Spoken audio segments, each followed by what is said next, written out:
Olá, amigos do Agropapo, estamos começando mais uma edição do seu talk show digital do Novo Agronegócio, pela AltV, emissora pioneira em streaming no Brasil, AltV, a TV da internet. Nesses tempos de quarentena, como vocês devem ter percebido, estamos fazendo aí nossas edições aí por videoconferência, e nesta edição aí nós vamos tratar aí um cenário aí já pós-pandemia aí no comércio internacional, especialmente para a China.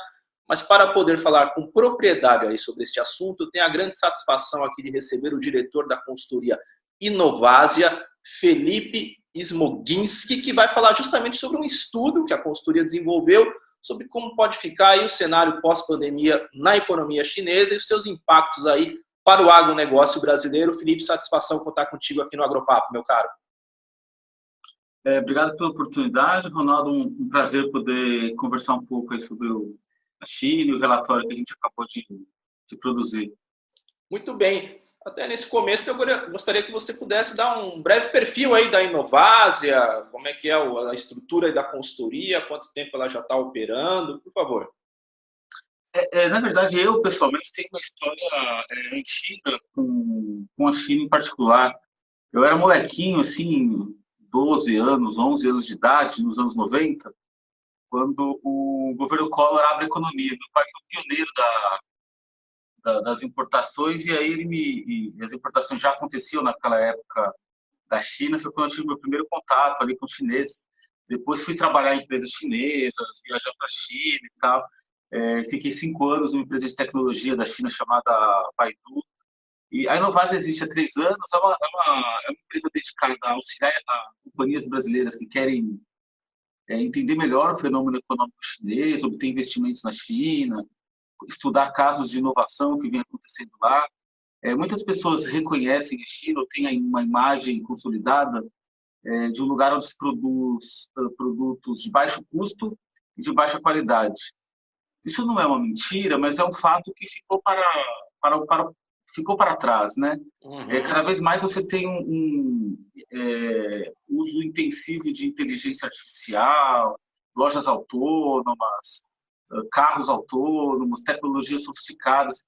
Então, o nosso trabalho se dedica muito a poder permitir que os brasileiros acessem essa fonte de conhecimento, né? Uhum. E fazer a mão contrária também, Felipe, no sentido de investimentos chineses no setor produtivo brasileiro ou não?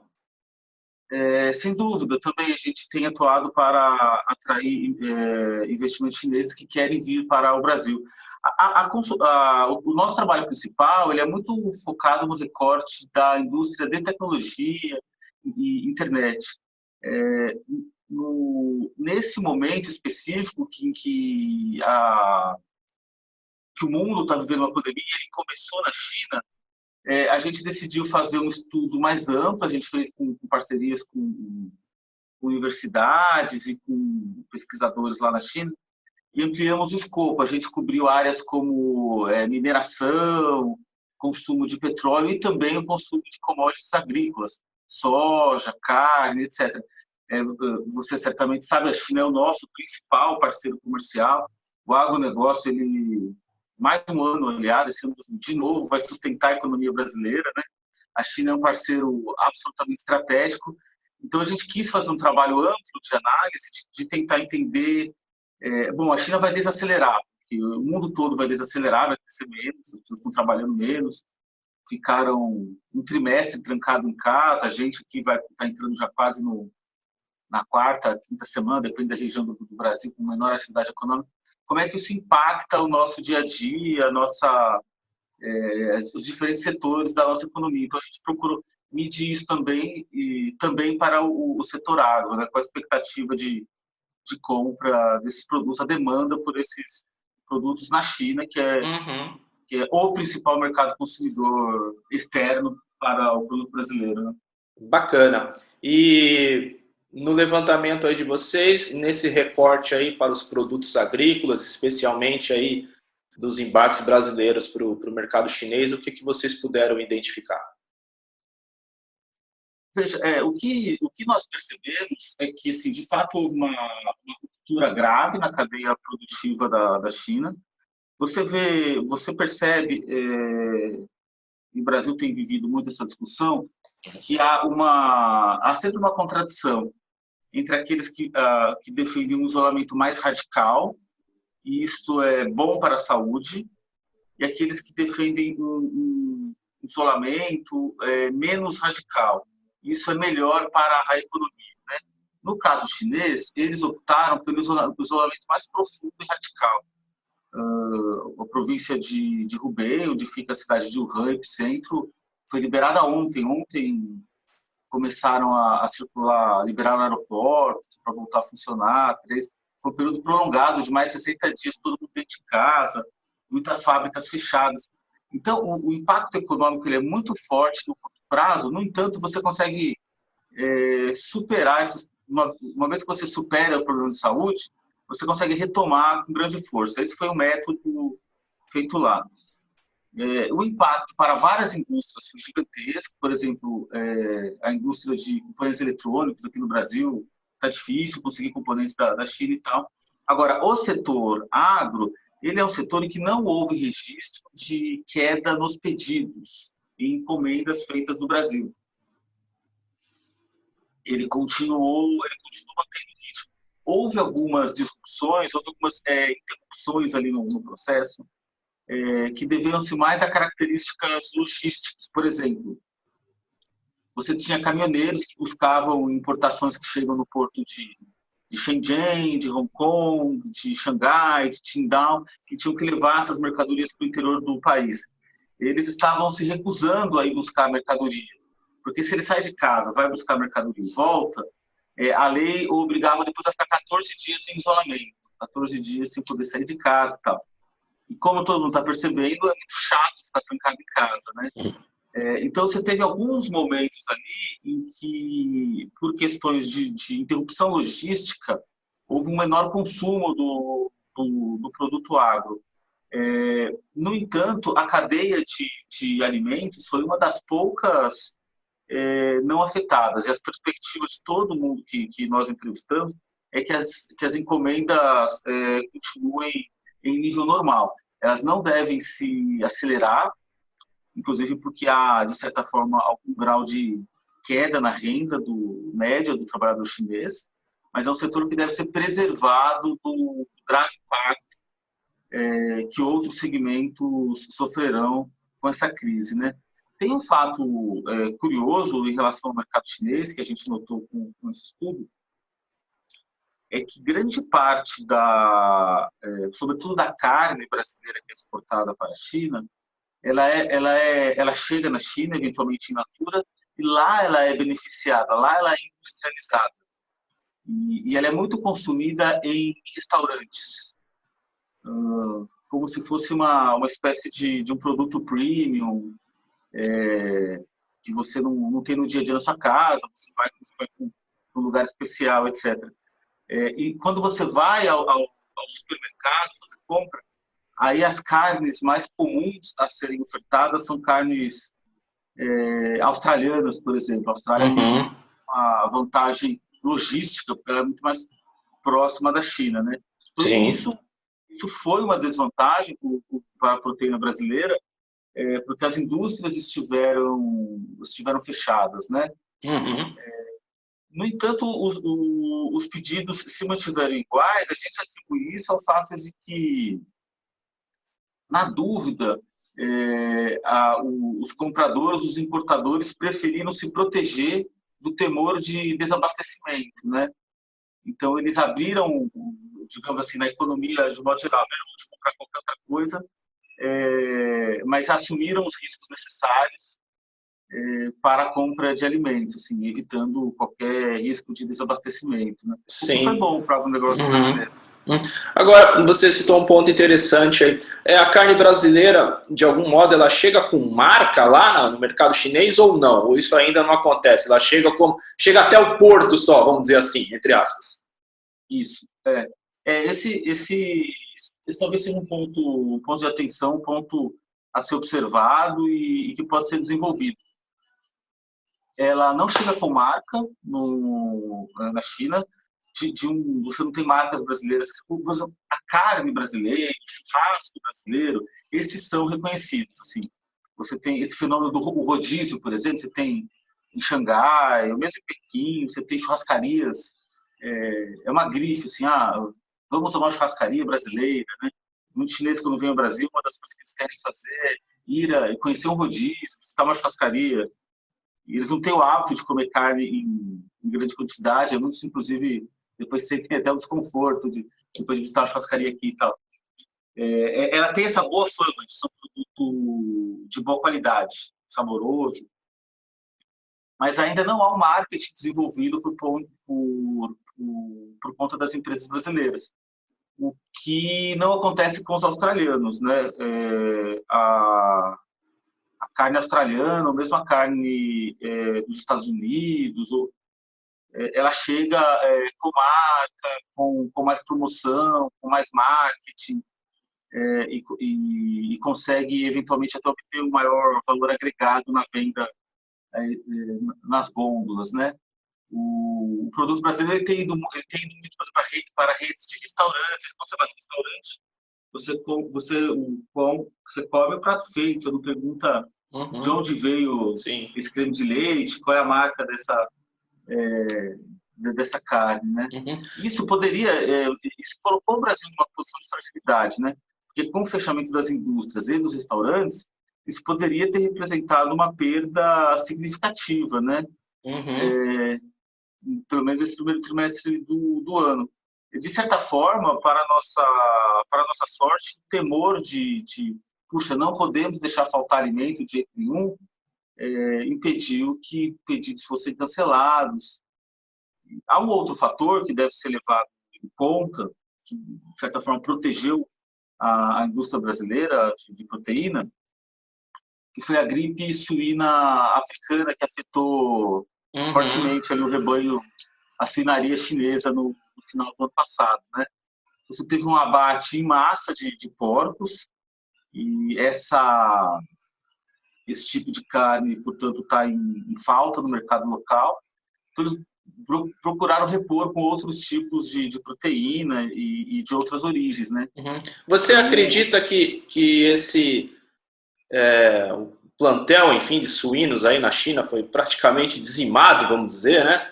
Você acredita que isso também é um impulso aí para um aumento das importações de carnes aí chinesa nos próximos tempos, enfim, no médio prazo e tal?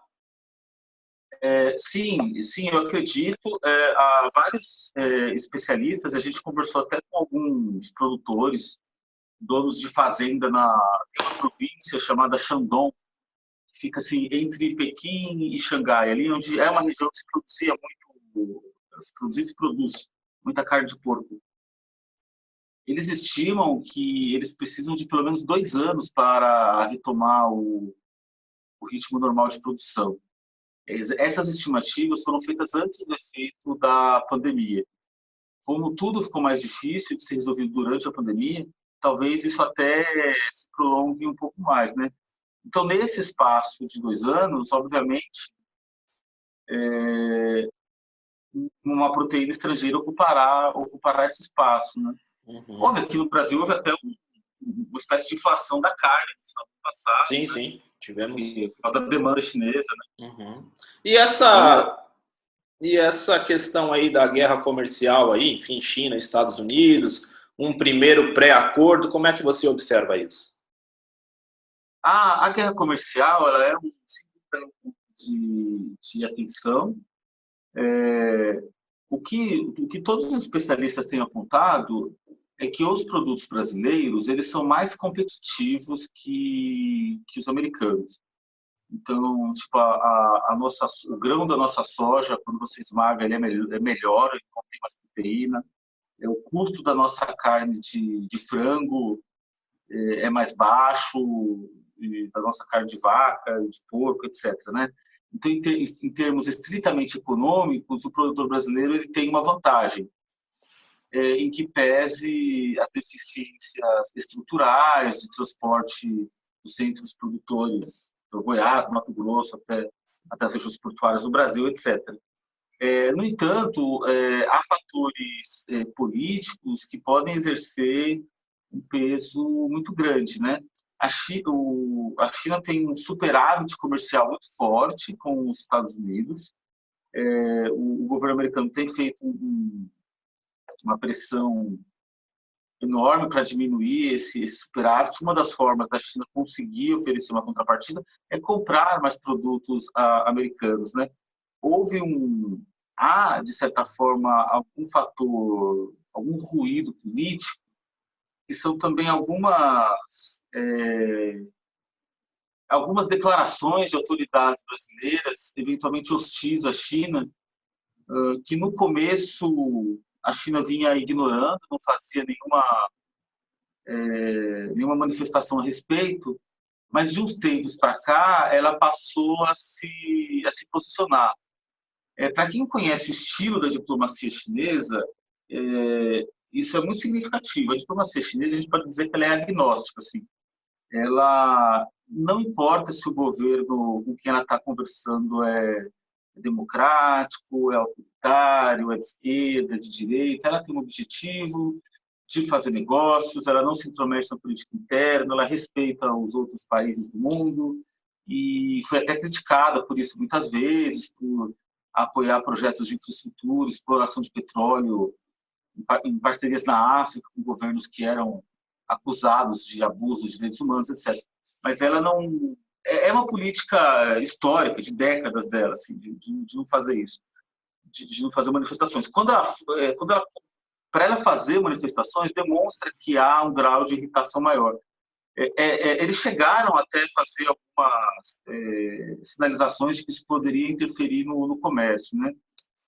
Não sei se de fato vão chegar a esse ponto, mas nesse momento delicado em que os Estados Unidos está se aproximando da China, porque os Estados Unidos e a China eles discutem, brigam, no caso do presidente americano, ele não tem perfil diplomático, ele fala assim de um jeito mais agressivo, mas na hora de fechar o acordo, ele é razoável. Assim, na hora que precisou comprar respiradores, comprar máquinas, ele não tem aquela história, mas é chinês, e aí eu vou ficar tudo com a China, né?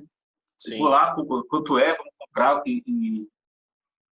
Então, eu acho que se a gente conseguisse jogar a discussão estritamente dentro de uma ótica comercial, tá bom, vamos competir, livre mercado, o que o americano tem, o que eu tenho. Se o jogo for esse, o Brasil ganha, o Brasil leva vantagem. O produtor brasileiro é mais competente, o produtor brasileiro tem tem um produto de melhor qualidade, o clima, o solo, o custo, esses fatores jogam a favor do Brasil. Se, no entanto, prevalecerem questões de caráter geopolítico, a gente pode sofrer perdas, né? Então, eu acho que esse deveria, e tem sido, aliás, né?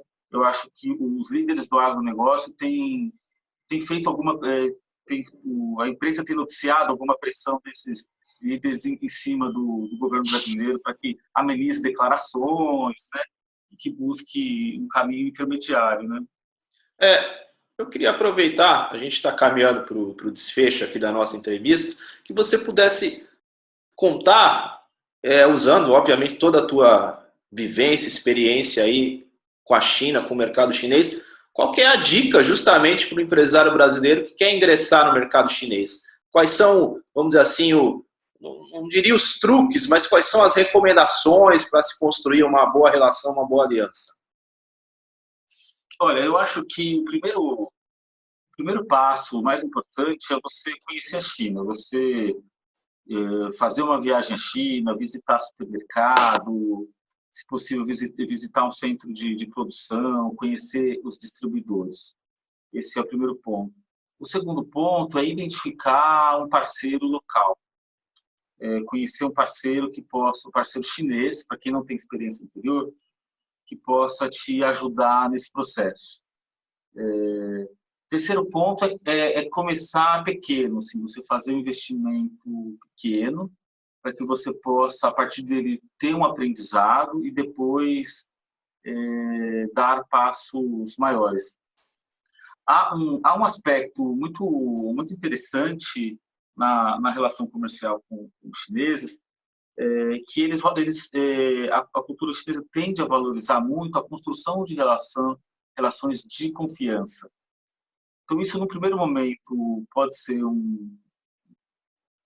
os teóricos chamam isso de cultura de alto contexto. Assim.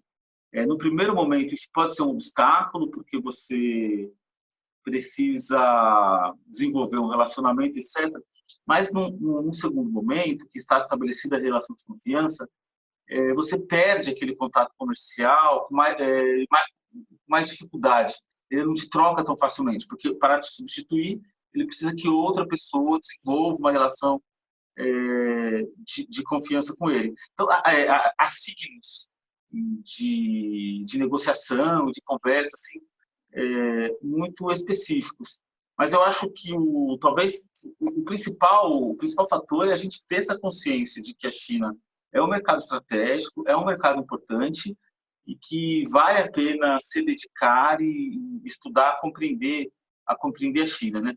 A China é o nosso segundo maior perdão, a China é a segunda maior economia do mundo e é o nosso principal parceiro comercial. Apesar disso, o intercâmbio de informações de Brasil e China ainda é bastante modesto, né? Então isso é um desafio que nós temos e com grande vantagem para nós, porque somos economias complementares e a China tem uma grande demanda pelos produtos do setor agro que nós temos e temos com excelência para vender, temos com qualidade, com preço, que o resto do mundo tem muita dificuldade de alcançar.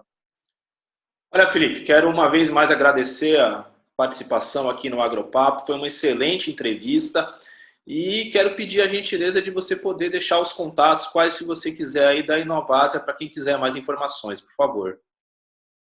Tá bom, quero deixar meus contatos, inclusive para ajudar alguém, se alguém quiser, se algum momento se estabelecer na China, fazer contato com algum parceiro local para exportação, etc., a gente pode ajudar nisso. Acho que a forma mais fácil é eu falar meu e-mail e fácil decorar. É meu nome, Felipe, @ o nome da empresa, felipe@inovasia.com.br. felipe@inovasia.com.br. É só me escrever, eu vou ter o maior prazer em ajudar quem precisar de um help. Muito bem. Dado o recado, e assim nós encerramos esta edição aí do Agropapo, o seu talk show digital do novo agronegócio, aqui na UTV, a TV da internet. O Agropapo que tem produção, direção e apresentação de Ronaldo Luiz, e a direção jornalística da UTV, a TV da internet, é do jornalista Alberto Luchetti. Encerramos esta edição, voltamos na próxima. Um abraço e tchau, tchau.